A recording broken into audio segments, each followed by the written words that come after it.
로마서 1장 8절부터 17절 말씀입니다. 먼저 내가 예수 그리스도로 말미암아 너희 모든 사람에 관하여 내 하나님께 감사함은 너희 믿음이 온 세상에 전파됨이로다.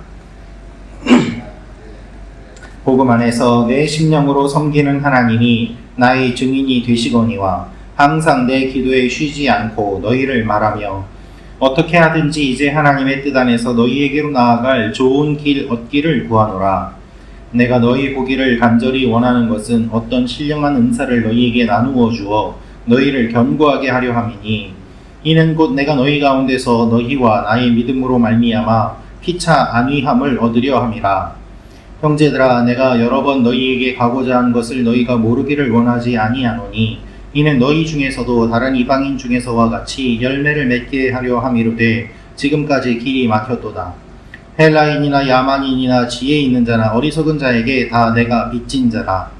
그러므로 나는 할 수 있는 대로 로마에 있는 너희에게도 복음 전하기를 원하노라. 내가 복음을 부끄러워하지 아니하노니 이 복음은 모든 믿는 자에게 구원을 주시는 하나님의 능력이 됨이라. 먼저는 유대인에게요 그리고 헬라인에게로다. 복음에는 하나님의 의가 나타나서 믿음으로 믿음에 이르게 하나니 기록된 바 오직 의인은 믿음으로 말미암아 살리라 함과 같으니라. 아멘. 오늘 말씀은 바울이 복음의 핵심에 대한 이야기를 하고 있습니다. 바울은 로마에 있는 성도들에게 편지를 씁니다. 그것이 로마서입니다. 오늘 이 말씀을 통해서 우리가 알 수 있는 몇 가지 내용이 있는데요. 첫째로 선교는 하나님이 하십니다 라는 것입니다. 선교는 하나님이 하십니다. 8절부터 10절 말씀 제가 읽어드리겠습니다.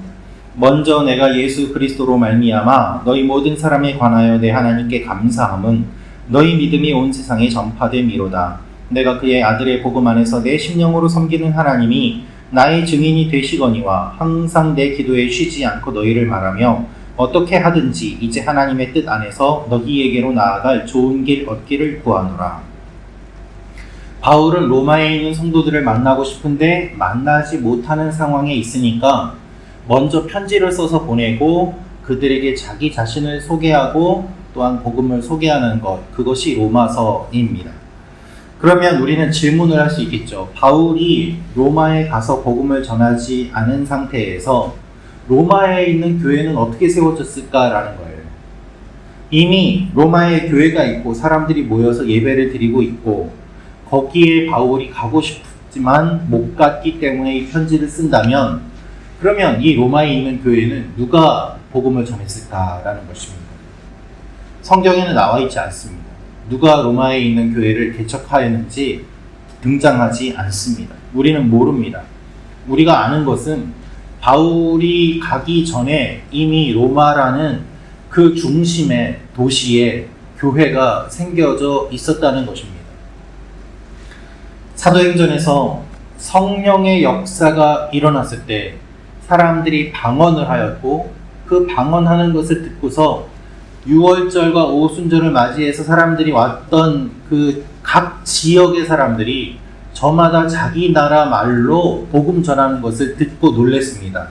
이 갈릴리 사람들이 어떻게 우리말을 알고서 이렇게 우리말로 복음을 전하느냐라고 말입니다. 그래서 명절이 끝나고 절기가 끝나고 자기 고향으로 돌아가서 흩어진 사람들, 그 사람들이 그때의 방언으로 전했던 그 복음을 듣고 자기 동네로 돌아가서 거기에서 그들이 복음을 다시 전하여 자연스럽게 교회가 형성되었다고 학자들이 보고 있습니다. 즉 누군가 가서 세운 것이 아니라 하나님의 역사가 일어났을 때 그 역사를 본 사람들이 자연스럽게 모이게 되고 전하게 되고 그래서 교회가 세워졌다는 것이죠. 여러분, 복음은 그 자체로 힘이 있습니다. 어떤 누군가가 개척해야지 해서 개척하는 것이 아니에요. 내가 개척해야지 해서 개척되는 것은 그 사람 중심이 되는 거예요. 그것이 아니라 복음이 중심이 될 때에 거기에서 힘이 생기게 되는 것이죠. 어떤 한 사람을 중심으로 한다면 그 사람이 떠나가거나 그 사람이 문제를 일으키거나 하면은 그 조직은 와해됩니다. 그러나 복음이 중심이 된다면 사람이 바뀌어도 환경이 바뀌어도 복음 자체가 가지고 있는 생명력으로 살아나게 되고 유지되는 것입니다. 그것이 교회가 지금까지 왔던 역사인 것입니다. 여러분, 선교는 하나님이 하십니다. 그러면 우리는 왜 선교사를 보내고 선교를 해야 된다고 이야기를 할까요?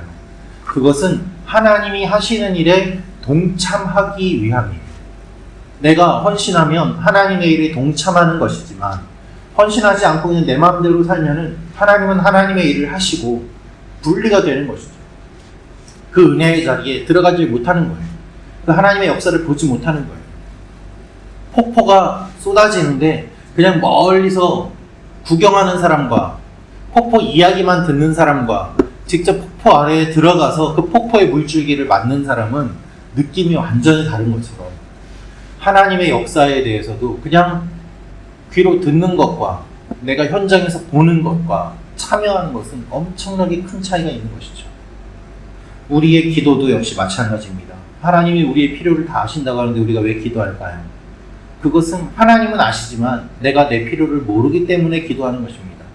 내가 기도하는 가운데 내 필요가 이렇구나 라는 것을 알게 되고 나도 몰랐던 것들을 깨우쳐 주시고 내가 기도하는 가운데 내 마음이 하나님께로 맞춰지기 때문에 그래서 기도하는 것입니다. 오늘도 하나님께서 우리보다 먼저 준비하신 일들이 있습니다. 그 일들을 기억하며 나아가는 여러분과 제가 되기를 소망합니다. 그럴 때 하나님의 일에 동참하게 될 것입니다. 두 번째로 알 수 있는 것은 우리는 서로 믿음의 격려가 필요합니다 라는 것입니다. 11절 12절 말씀을 우리 같이 읽도록 하겠습니다. 시작. 내가 너희 보기를 간절히 원하는 것은 어떤 신령한 은사를 너희에게 나누어 주어 너희를 견고하게 하려 함이니 이는 곧 내가 너희 가운데서 너희와 나의 믿음으로 말미암아 피차 안위함을 얻으려 함이라. 바울이 로마 교회를 방문하고자 하는 두 가지 이유를 언급합니다. 첫째로 영적인 은사를 나누어 주고 견고하게 하기 위함이고, 여기서 말하는 영적 은사라는 것은 복음의 비밀과 믿음을 이야기합니다. 무슨 환상을 이야기하고 영적으로 신령한 뭔가 그런 것들을 이야기하는 것이 아니라 이미 모여서 신앙생활하고 있는 사람들한테 예수님을 전함으로 인해서 그것이 영적으로 중요함을 말하기 위해 방문하고자 한다는 것이죠. 두 번째로는 바울이 로마 교회를 방문함으로 서로의 믿음으로 격려하기 위해서였습니다. 바울도 많은 핍박을 받았습니다. 지금 3차 전도여행 때 이 로마서를 썼는데 그동안 많은 박해를 받고 지금 땅끝까지 가서 스페인까지 가서 복음을 전하고자 하는 마음이 있는데 바울도 박해를 많이 받았고 로마에 있는 교회 성도들도 어려운 가운데 신앙생활을 하니까 서로 격려하기 위해 방문하고자 하는 것입니다. 여러분, 우리가 신앙생활할 때 우리는 서로를 격려하고 위로해 줄 필요가 있습니다. 바울도 격려와 위로가 필요했는데 우리는 어떻겠습니까? 이방인 그리스도인들은 유대인에게 핍박을 받았습니다. 바울은 복음을 전하다가 박해를 받았습니다. 이 땅을 살아가는 우리도 그렇습니다. 예수 믿는 사람 적은데 그렇게 적은 숫자인 예수 믿는 사람들끼리 서로 싸우면 어떻게 하겠습니까? 서로 격려하고 응원하고 세워주고 독려해야 되지 않겠습니까? 목회자는 성도를 독려하고 성도는 목회자를 독려하고 서로 그렇게 응원함으로 함께 주님 나라를 이루어가는 것을 주님이 기뻐하십니다. 마지막으로 알 수 있는 것은 의인은 믿음으로 삽니다. 의인은 믿음으로 삽니다. 우리 16절 17절 말씀 같이 읽겠습니다. 시작. 내가 복음을 부끄러워하지 아니하노니 이 복음은 모든 믿는 자에게 구원을 주시는 하나님의 능력이 됨이라. 먼저는 유대인에게요 그리고 헬라인에게로다. 복음에는 하나님의 의가 나타나서 믿음으로 믿음에 이르게 하나니 기록된 바 오직 의인은 믿음으로 말미암아 살리라 함과 같으니라. 로마서 1장 17절 말씀은 매우 유명한 말씀입니다. 우리가 다 암송도 하지요. 동시에 하나님의 놀라운 계획을 나타내는 표현이기도 합니다. 의인은 믿음으로 말미암아 살리라. 여러분, 이 믿음은 예수 그리스도의 십자가와 부활을 믿는 믿음입니다. 하나님이 우리를 위해 이루어 주신 구원을 믿는 믿음입니다. 하박국서 2장 4절 말씀을 인용한 이 말씀은 고난 가운데서도 하나님의 신실하심을 바라는 믿음을 이야기하고 있습니다. 여러분, 예수님을 믿으면 구원을 받습니다. 이것은 영원한 진리입니다. 그러므로 말미암아 죄인이 의인으로 인정받게 되는 것입니다. 여러분, 우리가 예수님을 어떻게 믿게 되었는지, 이 믿음이 우리에게 어떻게 주어졌는지, 내 믿음이 얼마나 귀한 것인지 생각한다면 오늘도 하나님 앞에서 힘을 낼 수 있습니다.